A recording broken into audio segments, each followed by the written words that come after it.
bağışlasın. Yəni, Allahın bizi sevməsini istəyiriksə, nə edəcəyik? Quran və sünnəyə, Resulullah sallallahu aleyhi ve sellemin həyatına diqqət edərək, onun kimi yaşamağa çalışaraq, şübhəsiz ki, onun kimi yaşamaq mümkün deyil. Ən azı Resulullah sallallahu aleyhi ve sellemin tövsiyələrinə uyaraq. Yəni, Allah Resulü bizə nə tövsiyə eləmiş, Allah Teala bizə nə tövsiyə eləmiş, nədən qadağan eləmişsə, onları diqqət edərək yaşayaraqsa, o zaman Allah bizi sevər və günahlarımızı bağışlayır. Əgər Allahın sevgisini qazanmaq istəyiriksə.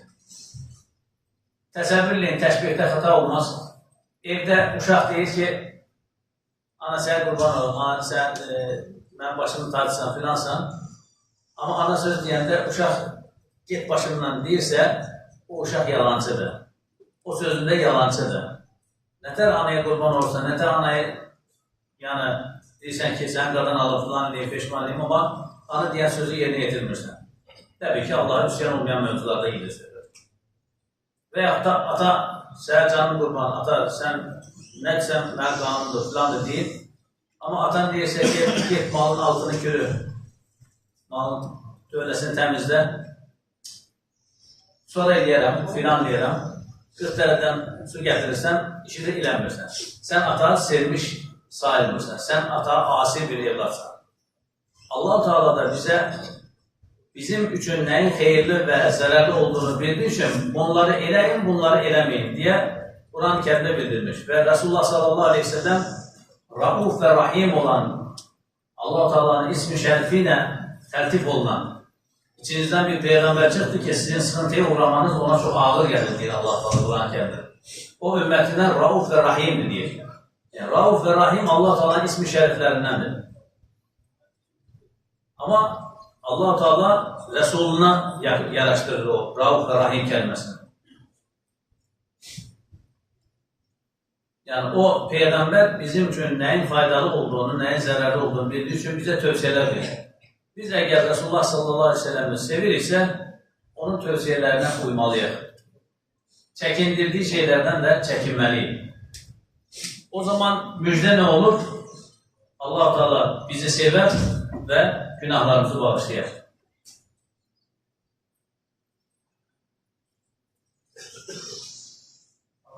Fəxri Kainat sallallahu aleyhi ve sellem Efendimiz bir gün əshabın yanına çıxmışdı.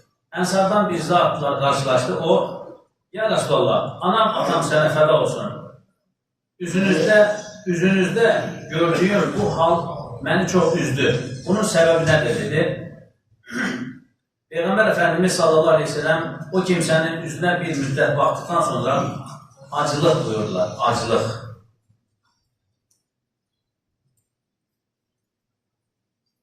Biz yarı tox, yarı ac olan bir Peyğəmbərin ümmətiyik. Amma təəssüf ki, biz ancaq toxluğu tərcih edirik. Tıxabası yeyirik, yeri gələndə də kimsə əlimizə su tökə bilməz. Yəni, biz o qədər dindarıq deyirik. Yəni, mənim kimsi yoxdur. Möminlərin anası deyir ki, Resulullah sallallahu aleyhi ve sellem'dən sonra çıxan ilk bidət toxluqdur. Toxluq. Az və ya çox. Əksəriyyətimizdə göbək deyilən, şişmanlıq deyilən, köhlük deyilən bir şey var. Resulullah sallallahu aleyhi ve sellem'in sinəsi ilə göbəyi bir hizada idi. Qarnı qabağa çıxmamışdı. Mən də sizdən birisiyəm. Yəni, özümü qırağa qoymuram. O xəstəlik məndə də var. Amma əgər Resulullah sallallahu aleyhi ve sellem'ə tabi olmalıysa, hər yöndən tabi olmalıyıq. Sadəcə geyim keçimdə deyil, həyati olaraq da. Allah-u Teala bizi də o nəmə-nazi deyək, yəni incə, Resulullah sallallahu aleyhi ve sellem'in zərif bədən silüətinə biz də bölündürsün. O da bir sünnədir, yəni, yaşantı olaraq. Allah qorusun, kimsədə xəstəlik var, yəni şişmanlıq xəstəlikdir, o ayrı, Allah ona da şəfa versin. Amma bütün din kitablarında az yemək, az danışmaq, az yatmaqdan bəhs olunur. Biz ama onları göz ardı edirik, başlayırıq başqalarının, nə deyirlər, başqalarının gözündən tük axtarırıq. Amma öz gözümüzdəki kiri görmürük. Elə olmayacaq, qardaşlar. Elə olmayacaq. Hər kəs yaxşı, mən yaman. Hər kəs buğda, mən zaman düsturunu yaşayacaq. Resulullah sallallahu aleyhi ve sellem buyurdu ki, aclıq. Səhabə dərhal çıxdı, yürüyərək evinə gəldi. Yiyəcək bir şeylər alaraq aldı, axtardı, fəqət tapa bilmədi. Dərhal Bəni Qureyzəyə getdi, quyudan su çəkdi və hər kova, hər vedrə üçün su qarşılığında bir xurma almaq üzərə anlaşdı. Bir ovuç xurma toplanınca onları alıb Fəhli Kainat sallallahu aleyhi ve sellem Efendimizin huzuruna çıxdı.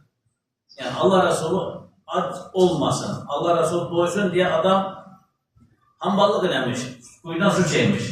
Hər vedrəyə bir xurma. Ey Allah Resulü, bunları yeyin dedi. Alemlerin Efendisi xurmaların haradan gəldiyini soruşdu, o da vəziyyəti anlattı. Bunun üzərinə Həzrət Peyğəmbər sallallahu aleyhi ve sellem elə zənn edirəm ki, sən Allahı və Resulunu sevirsən buyurdu. Yəni, bu əməlinin qarşılığında Resulullah sallallahu aleyhi ve sellem onun Allahı və Resulunu sevdiyini təsbitləmiş. Yəni, evdə axtarmış, amma tapa bilməmiş. Amma adam iş bitirici qabiliyyətdə. Görürsən ki, bəzən birisinə iş tapşırırsan, bir dənə şıqqı eləyib, alınmadı. Səhabə o tipdə deyil, iş bitirici.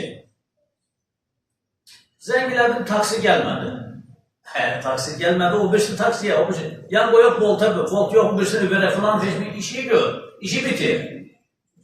O da olmadı, belva alapar, iş bitirici ol. Bu dövrdə iş bitirici çox azdır. Səhabə də demiş, evdə yoxdur, o zaman hamballığı eləyəcəm, Resulullah sallallahu aleyhi ve sellem'i doyduracam. Madəm ki, sən bu sıxıntılara qatlanmışsan və yiyəcək bir şeylər əldə eləmişsən, məni qarnını doyurmaq üçün, Allah Resulü deyir ki, demək, zənn edirəm ki, sən Allah və Resulunu sevirsən. O zat, bəli, səni haqq üzərə göndərən Allaha and içirəm ki, sən mənə özümdən, övladımdan, əhlimdən və malımdan daha sevgilisən, dedi. Resulullah sallallahu aleyhi ve sellem üçün deyir. Sən mənə ailəmdən, evladlarımdan, malımdan, dövlətimdən, nəfsimdən də əzizsən. Allah Resulullah sallallahu aleyhi ve sellem belə buyurdu. Madəm elə, fağırlığa qarşı səbirli ol, bəlalara qarşı özünə bir qalxan hazırla. Məni haqq üzərə göndərən Allah'a and içirəm ki, bu ikisi fağırlıq və bəlalar məni sevən kişiyə suyun dağın təpəsindən aşağıya enməsindən daha sürətli gəlir. Bəzən görürsən ki, adam çilənin biri gedir, o birisi gəlir. O birisi gedir, o birisi gəlir. Eyüp aleyhisselam haşa Allah Teala'nın pis bir qulu idi ki, müsibətlərinə müsibət gəlir. Evlatları öldü, qırıldı, malı tələf oldu, xəstəliyinə imtihan oldu. Yox.